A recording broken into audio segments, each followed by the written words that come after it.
지금 김건희 특검이 오늘 국민의힘 닥사 압수수색 나섰는데 지금 통일교가 불법 정치 자금을 건넨 인물로 핵심적으로 지목한 게 네. 윤영호 전 본부장이 권성동 의원이잖아요. 네네. 요즘 권 의원이 잠잠하다, 잠수 탔다라는 말까지 나왔는데 이 와중에 하필이면 통일교가 소유한 골프장에서 포착이 됐어요. 네, 어제 인터넷 언론 뉴탐사가 공개한 영상인데 지금 화면에 나오는데요.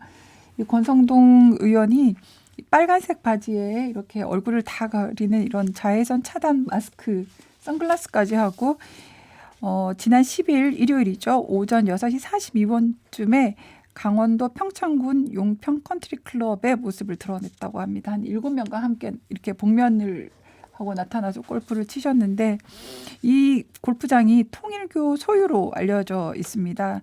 말씀하셨듯이 22년 통일교로부터 불법 정치 자금 자신도 받았고 또 이걸 받아서 윤석열 전 대선 후보에게 건네줬다는 의혹을 지금 사고 있는데 하필이면 이 통일교에서 하는 이 골프장에 갔었냐라는 이제 지적이 있어가지고 한겨레 측에서 기사를 봤더니 그 권성동 의원 측에게 물어봤대요. 그랬더니 권 의원 측에서 기사에 따르면 통일교 소유라고 또 안 간다는 것도 좀 그렇지 않냐. 그래서 갔다라는 말도 안 되는 변명을 하는 거예요. 아니 정치인을 이렇게 숨 한 번 쉬는 타이밍도 네. 정치적으로 잘 계산하고 한다 그러잖아요. 이 정도 되는 인물이 지금 이 상황에서 통일교 소유 골프장을 가는 게 무슨 의미인지 모르지 않았을 텐데요. 그러니까요. 그런데 이제 권성동 의원은 미리 있었던 약속이고 7명과 함께 갔는데 뭐가 문제가 되냐라고 주장을 하면서 그리고 그 유탐사 측에서 의혹을 제기했었는데 이제 돈을 대납했다 다른 사람들이 권 의원과 같은 조에 속했던 사람들 2명이서 권 의원 돈까지 나눠서 냈다고 주장을 했거든요. 그거에 대해서 강하게 또 부인을 하면서 그 돈 내가 따로 냈다. 또 영수증도 있기 때문에 내가 입증할 수 있다라고 이제 강하게 반발하고 있다고 합니다. 새로운 별명이 생겼더라고요. 복면성동. 복면성동이라고 복면가왕인 줄 알았다. 복면성동보다 좀 빨간 바지가 더 눈에 들어왔던데요. 전 어느 분은 캐디인 줄 알았다고 너무 이렇게 패션이 파격적이라서 패션이 진짜 이렇게 파격적이어서 이 와중에 그 빨간 바지 입고 일요일 새벽에 이제 골프 치는 것도 멘탈이 정말 장난은 아니다 그런 생각이 들더라고요. 조영욱 님이 이런 얘기 하시네요. 자신 있다 이거지. 이런 거와 상관없다 나는. 이런 게 아닐까. 빨간 바지 맨이다. 뭐 이렇게 얘기를 했는데. 이 말을 빼먹었네요. 제가 한준호 더불어민주당 최고위원이 이제 권성동 의원 어디 갔나라고 글을 썼었던 그런 분이잖아요. 네. 그래서 권성동 의원이 이렇게 7월 31일부터 자취를 감춘 줄 알았는데 궁금해하고 있었는데 각계 업자들을 다 만나서 골프를 치고 있었구나. 수사가 진행되는 와중에 골프도 이용해주고 끈끈해도 참 통일교 사이에는 너무 끈끈해 보인다. 그 뻗치는 기력으로 특검 수사도 잘 받길 바란다라고 썼습니다. 지금 어떻게 될지 특검 수사는 또 잘 받았으면 좋겠네요. 정말. 네. 이번에는 이제 사면 얘기 좀 해볼게요. 조국 전 대표 이제 곧 나오잖아요. 네네. 내일 모레 이제 나올 텐데 요 여파는 좀 이어지고 있어요. 국민의힘과 개혁신당 지도부가 강하게 비판하고 있고 여당 내부에서는 살짝 엇갈리는 목소리 좀 나오고 있는데 이게 보니까 정치공학적으로 굉장히 복잡한 셈법이 좀 얘기가 나오더라고요. 좀 요 얘기 좀 풀어볼까요? 네, 우리가 안 그래도 지난주에도 한번 얘기를 했었잖아요. 안 할 것 같긴 하지만 그래도 할 것 같기도 하고 하게 되면 이런 결과도 또 예상이 된다 이런 말을 했었는데 일단 조국 전 대표는 출소를 하면 전국을 순회하면서 감사 인사를 한다고 합니다. 봉화마을, 평산마을 가고 부산 등을 돌아다니면서 이제 감사 인사를 할 거다라고 하는데요. 왜 이 시점에 사면을 했을까라는 해석은 진짜 많습니다. 찬성 목소리도 있고 반대 목소리도 있는데 그 큰 해석은 이런 거예요. 어차피 할 거였다. 조국은 어차피 할 건데 지금 하느냐 뭐 12월에 하느냐의 문제인데 사실은 지금이 집권 초반이기 때문에 지지율이 상당히 높고 반발이 좀 그나마 좀 적을 수 있기 때문에 어차피 할 거 지금 빨리 매듭을 짓고 가자는 그런 해석이 있었던 게 아닌가라는 이야기가 좀 지배적으로 나오고 있고요. 물론 여기에 대해서 국민의힘과 개혁신당이 반발하고 있고 또 같은 진보 진영인 정의당 권영국 대표마저도 이제 굉장히 이제 반발을 하셨어요. 왜냐하면 조국 전 장관 같은 경우에는 입시의 공정성 문제도 있고 또 공정과 책임이라는 문제가 있는데 본인은 또 이게 사과도 없고 인정하지도 않았는데 이렇게 하면 형기를 다 채우고 나오는 국민들하고의 형평성이 너무 맞지 않는다라고 강하게 비판을 했습니다만 욕먹더라도 정리할 건 정리하고 넘어가자 이런 분위기였던 걸로 보입니다. 민주당은 말씀하셨듯이 일제히 엄호를 하고 있는데 정청래 민주당 대표는 특별사면을 존중하고 환영한다. 김병주 최고위원은 조 전 대표가 검찰 독재에 희생된 분이라고 표현하기도 했고 전현희 의원은 여론은 크게 나쁘지 않다. 지금 지지율이 하락한 건 경제 탓이다라고 이야기를 하기도 했습니다. 하지만 부정적인 의견을 피력한 의원도 드물게 있긴 했는데요. 이현주 의원 같은 경우에는 우리 진영에 대해서도 억울한 부분이 있더라면 특검이나 재심 등 절차 이후에 당당한 경로를 선택했으면 하는 아쉬움이 남는다. 애초에 약간 국민 통합이나 이런 걸 기대했을 텐데 통수권자에게 부담을 안긴 아이러니한 상황이 되고 있다. 이렇게 해석을 하게 됐습니다. 국민의힘과 개혁신당 같은 경우는 8.15 국민임명식 불참을 선언했더라고요. 네. 법과 정의를 부정한 사면을 인정할 수 없다. 조국 윤미향 사면을 축복하는 듯한 국민임명식에는 들러리를 서지 않겠다라고 얘기를 했고요. 당초에 이재명 대통령이 국민통합 차원에서 이명박 전 대통령, 박근혜 전 대통령, 이 보수 진영 대통령도 초청을 했었는데 이명박 전 대통령은 건강상 이유로 불참하겠다라고 얘기를 했고 박근혜 전 대통령도 불참을 검토하고 있다고 합니다.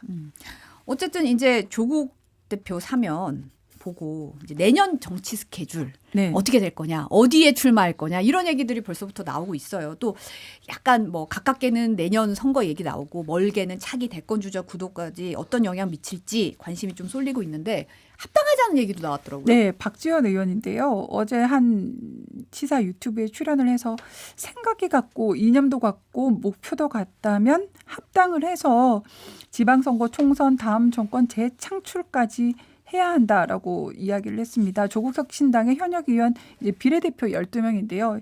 이분들은 다 만나보지는 않았지만 그분들도 미래에 대한 걱정이 있지 않겠냐. 정치를 계속할 수 있을지 이제 비례대표를 2번씩 계속하기는 좀 사실상 힘드니까 그분들을 다 껴안아서 가자 이런 주장을 했습니다. 지금 합당론에 대해서는 어쨌든 조국혁신당 측에서는 선을 긋고 있어요. 호남에서는 좀 우리가 그래도 경쟁력 더 있는데라는 속내도 좀 내비친 것 같은데요. 네, 조국혁신당의 서왕진 원내대표인데요. 한 번도 합당에 대해서 진지한 검토나 논의를 한 바가 없다. 지금까지 원칙은 호남에서는 건전한 경쟁을 하는 것이 호남 정치를 위해서도 바람직하다. 이런 말을 했는데요. 이건 지난 총선 때 비례대표 득표율에서 나타난 그 자신감 같습니다. 지금 표가 나오는데요. 보시면 네. 세종과 광주, 전남, 전북, 부산 등에서는 더불어민주당보다는 조국혁신당이 더 잘 나왔어요. 그렇죠. 이렇게 잘 나왔기 때문에 특히 호남에서는 조국혁신당의 지지세가 이제 있다고 보는 차원이 크기 때문에 한번 해볼만 하다라고 주장을 하고 있지만 이 조국혁신당 측에서는 벌써부터 이제 출소를 하는데 뭐 이야기를 하는 건 좀 섣부르지 않냐는 반응도 동시에 나오고 있고요. 민주당 측에서는 우리가 이 정도까지 좀 정치적 부담을 감수하면서 사면을 했는데 벌써부터 그런 이야기를 하는 건 좀 심하지 않느냐 이런 또 목소리도 나오고 있는 상황입니다. 정 기자가 보기에는 조국 전 대표가 어느 쪽에 출마할 거라고 보세요? 이제 이게 지자체장 선거도 있고 보궐선거도 있잖아요. 네, 어느 네. 쪽이 더 가능성이 있을까요? 아니 근데 보궐선거 같은 경우에는 인천 계양 이재명 전 대통령 지역구잖아요. 여기 민주당 지역구라서 여기에 나오기는 쉽지. 그건 진짜 합당을 한 이후에나 가능한 것 같고요.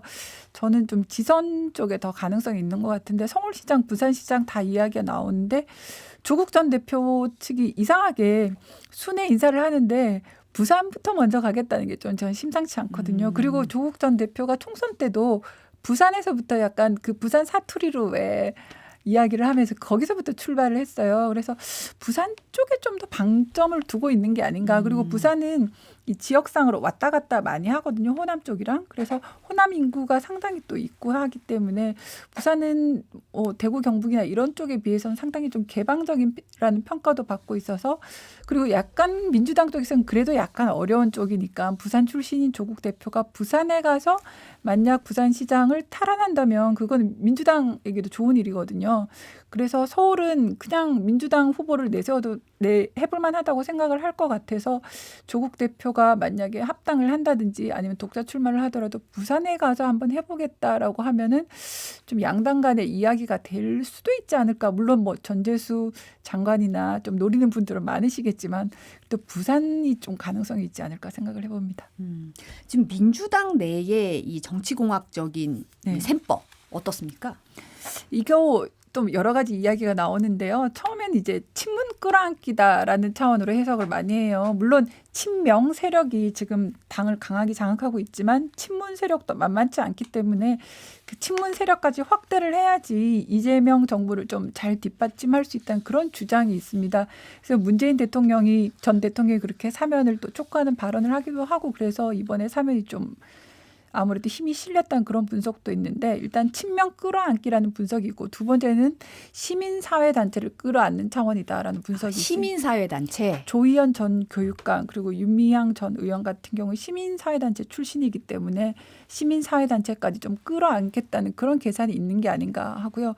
마지막으로 세 번째는 약간 경쟁을 불러일으키겠다라는 그런 계산이 있다는 거예요. 차기 대선을 차기 지도자급으로 했을 때 안 그래도 이제 정청래 대표가 급부상했다 뭐 이런 네. 얘기가 좀 있잖아요. 그래서 정청래 대표가 사실 우리도 이야기했습니다만 1년짜리가 아니라 이게 3년짜리가 되면은 정말 힘이 강해질 수 있기 때문에 오히려 초기에 여러 명의 비슷한 급을 가진 주자들을 풀어놔서 서로 상호간의 견제가 되게 하면 오히려 이재명 대통령에게는 오히려 도움이 되는 게 아닌가. 왜냐하면 한 명만 너무 강력하면 미래 권력과 현재 권력이 충돌한다. 우리가 그런 이야기를 많이 하고 사실 정권 자체가 흔들리기도 하고 내부 분열이 일어날 수도 있는데 이 차기 주자가 뭐 김민석 총리라든지 정성호 법무부 장관이라든지 그리고 정청래 대표라든지 그리고 조국 전 대표까지 들어와 준다면 4명 중 되면 서로 간의 견제와 균형이 이루어지고 또 이재명 대통령에게는 아무래도 현실 권력한테 잘 보여야 하잖아요. 우리가 왜 그런 말이 있잖아요. 현 대통령은 누구를 되게 할 수는 없어도 누구를 못 되게 할 힘은 있다라는 말이 네. 있잖아요. 그래서 오히려 이재명 대통령으로서는 여러 명의 주자를 이렇게 탁 풀어버리는 게 나을 수 있다는 계산을 한 게 아닐까라는 정치공학적인 분석이 있습니다. 나이트나타 메어님은 무슨 대통령 된지 2달 됐는데 벌써 다음 대통령 얘기를 하고 있냐 뭐 이런 얘기를 하는데 또 정치공학적인 해석이니까 네. 이런 얘기도 있다. 네. 들어주시면 될 것 같고 주식 양도세부가 대주주 기준 이거 어떻게 되나요? 이제 지금 50억 원이잖아요. 이거 네. 10억 원으로 낮추겠다는 얘기 나오고 난 뒤에 좀 반발이 좀 있었는데 여당에서는 재검토하겠다고 했고 근데 어제 대통령실이 입장은 바뀌지 않았다라고 밝히면서 주가가 하락 마감했어요. 네, 이게 말씀하신 대로 이렇게 8월 8일 날 세제 개편안 발표 이후에 주가가 크게 빠졌어요. 그래서 빠져서 당시에는 이제 김병기 원내대표가 비대위원장 겸임할 때였으니까 우리가 검토하겠다라고 즉각적으로 얘기를 했고 또 정청래 대표가 대표로 뽑히자마자 이거 다시 한번 우리가 들여다보겠다라고 해서 주식시장을 좀 진정시킨 것 같고 어제 한 언론에서 대통령실에도 이게 의견이 전달이 됐으니까 대통령실도 긍정적인 사인으로 보이는 것 같다라고 했는데 이 강유정 대변인이 브리핑을 하면서 아니다. 뭐 우리는 지금 아직도 보고 있다. 당정 간의 협의를 보고 있는데 당 의견을 전달받았지만 이 기재부의 입장이 바뀐 게 없다. 이 발언을 했어요. 브리핑에서. 그리고 나서 어제 원래는 코스피가 상승을 했습니다만 그 이후 발언 이후에 쭉 빠져갖고 하락 마감을 했습니다. 사실 이게 뭐가 옳으냐 사실 이야기하기는 참 힘들어요. 왜냐하면은 이걸 예전 기준을 그대로 50억을 기준을 이제 주장하시는 분들은 네. 우리가 무슨 이재용이냐 최소한 대주주라고 이야기하면은 50억 정도는 있어야 되지 않냐. 10억에 대한 이 느낌이 네. 예전과는 좀 달라요. 그러니까 물론 그렇죠. 10억이 엄청 큰 돈이죠. 엄청 네. 큰 돈인데 10억이라는 게 서울 시내 아파트 값만 해도 지금 10억 넘는 곳이 뭐 없는 곳을 찾아보기 힘들다고 할 정도로 너무너무 많이 올랐잖아요. 그러니까 네. 이 보통 사람들이 받아들이기에 10억이라는 돈의 가치가 예전 같지 않다는 건 사실인 것 같아요. 네. 그리고 또 대주주들이 그냥 양도세를 다 내느냐 그것도 아니라 양도세 내기 싫기 때문에 연말이 오기 전에 이 사람들이 세금 내지 않을 만큼 판단 말이에요. 그렇게 주식 주식을 내다 팔면 결국 주가가 빠져서 개미들이 또 타격을 받게 되는데 그건 왜 생각을 안 했느냐. 우리가 무슨 다 50억 부자라는 뜻이 아니라 10억이 다 있다는 뜻이 아니라 대주주가 그렇게 내다 팔면은 우리 같은 소액 개미들이 피해를 입는다 이런 주장을 하고 계시는 거고요. 네. 또 그리고 부동산은 너무 올라서 투자할 엄두도 안 내는데 이 주식 그리고 비트코인 뭐 이런 코인이나 이런 것들 해방구로 좀 열어달라. 그래야 MZ세대나 좀 젊은 세대들이 시드머니를 마련할 거 아니냐. 그리고 가장 중요한 건 이재명 대통령이 더 이상 부동산에 좀 몰려가지 말고 주식하라고 하지 않았냐. 5천 시대 만들어준다고 하지 않았냐. 그런데 이렇게 이야기를 하면 우리는 뭐 사인이 뭐냐. 이쪽으로 가라는 거냐 저쪽으로 가라 그러는 거냐. 이런 반론이 있고요. 또 10억을 주장하는 쪽은 아니 근로소득도 과세하고 그 소득이 없는 은퇴한 사람들이 받는 연금도 과세를 하는데 이 소득 있는 곳에 과세 있다는 이 대원칙이 왜 흔들려야 되느냐 이런 그건 얘기도. 맞는 말이죠. 사실 그렇죠. 소득 있는 곳에 과세가 있어야죠. 네. 네, 이거 또 그 말하면 또 그 말도 맞는 것 같아요. 그래서 저는 어느 쪽이 옳다는 말을 하기는 참 그런데 중요한 건 정부에서 결국 어느 쪽으로 갈 건지를 이제 방향을 잡아줘야 하거든요. 그래서 정말 뭐 부동산 대신 주식시장을 부양하겠다라고 하면은 그쪽에 맞는 정책을 해서 이쪽이 맞다고 이야기를 하든가 아니면 이쪽으로 가든가 원칙 왜냐하면 이재명 대통령이 이 민생 소비 쿠폰 같은 걸 이렇게 주고 그러면 뭐 받는 사람은 좋지만 사실 이게 돈이 드는 거잖아요. 국가가 세수가 있어야 그걸 감당을 하기 때문에 돈이 드는 것도 사실이거든요. 그래서 이쪽인지 저쪽인지 방향을 좀 정해줘야 이 시장에 참여하는 사람들이 이 방향성을 알고 투자를 할 수 있는데 이거 자꾸 헷갈리게 하면 나중에 짜증나서 이제 이 장을 떠나버릴 수도 있기 때문에 불확실성이 더 문제다. 그렇죠. 또 투자는 정해라. 심리잖아요. 사실 주식은 왜냐하면 재무제표 보고 그 기업이 실적이 좋다고 해서 주가가 올라가는 게 아니라 어떤 심리적인 것 이런 것들이 다 뭉쳐져서 하는 거기 때문에 너무 오래 뭐 들여다볼 게 아니라 강유정 대변인 말한 것처럼 너무 오래 보시지 마시고 어느 쪽으로 갈지는 이제 방향성은 보여줘야지 이런 불만들이 좀 오히려 줄어들 거다라는 얘기를 하고 싶습니다.